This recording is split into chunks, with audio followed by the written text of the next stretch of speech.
శ్రీగురుభ్యో నమః.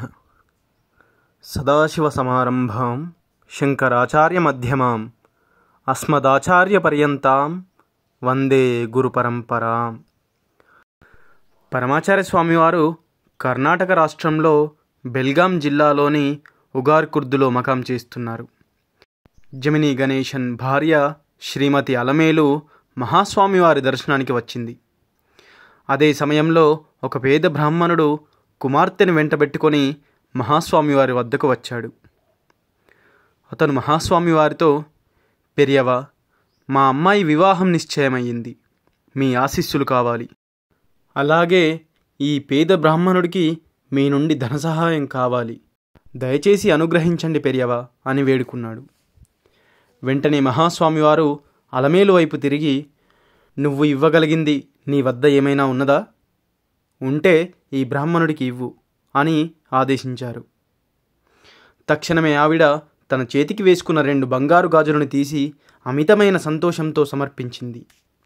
అప్పుడు స్వామివారు, ఆగు, ఇప్పుడు ఇవ్వకు, అతని కుమార్తె పెళ్లికి 4 రోజుల ముందు ఇస్తే సరిపోతుంది అని చెప్పారు. ఎందుకు మహాస్వామివారు అలా చెప్పారు? అంతేకాదు, అక్కడే ఉన్న ఒక బ్యాంకు మేనేజర్తో, మీ బ్యాంకులోని లాకర్లో ఇప్పుడు ఈ గాజులను ఉంచు, వాటిని తర్వాత బ్రాహ్మణుడికి ఇవ్వచ్చు అని కూడా చెప్పారు. 2 రోజుల తర్వాత ఆ బ్రాహ్మణుడు ఏడుస్తూ స్వామివారి వద్దకు వచ్చాడు. ఇంట్లో మాకు సంబంధించిన వస్తువులన్నీ తస్కరింపబడ్డాయి. ఇప్పుడు నా కుమార్తె వివాహం ఎలా చేయాలి పెరియవా? మీరే నన్ను కాపాడాలి అని భోరున విలపించాడు. బాధపడకు, ఏమి జరగాలో అది జరిగింది.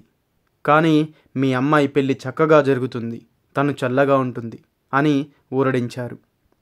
ఇప్పుడు అలమేలు గారు ఇచ్చిన గాజులు మాత్రమే మిగిలాయి.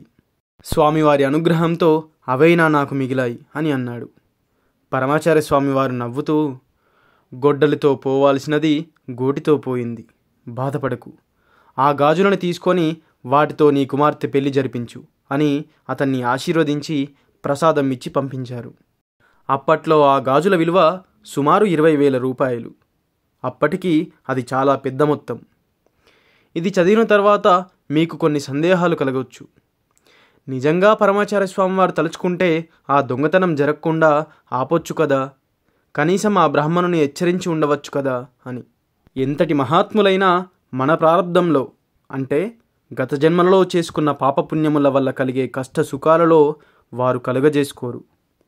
గత జన్మల కర్మల ఫలితాలను, మంచి కానీ చెడు కానీ, మహాత్ములతో సహా ప్రతి ఒక్క జీవి అనుభవించవలసిందే. కానీ మనం శరణు వేడితే మహాత్ముల కరుణ వల్ల ఆ ఫలితముల తీవ్రత తగ్గుతుంది. నిజంగా కలగాల్సిన పెద్ద కష్టం పోయి చిన్న కష్టంతో పోతుంది. పరమాచార్య స్వామివారిపై మన భక్తి పెరుగుతూ ఉంటే మన ప్రారబ్ధ ఫలితముల తీవ్రత కూడా తగ్గుతుంది. ప్రారబ్ధం ఎంతటి వారైనా అనుభవించాలి.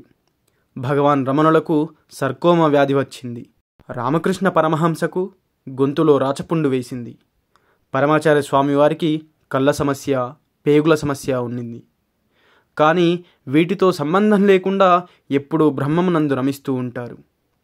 కానీ మనం సుఖానికి పొంగిపోయి కష్టానికి కృంగిపోతూ ఉంటాము. అదే మహాత్ములకు మామూలు మనుషులకు ఉన్నటువంటి తేడా. అపార కరుణాసింధుం జ్ఞానదం శాంతరూపిణం శ్రీ చంద్రశేఖర గురుం ప్రణమామి ముదాన్వహం. సర్వం శ్రీ గురుదివ్యచరణారవిందార్పణమస్తు. స్వస్తి.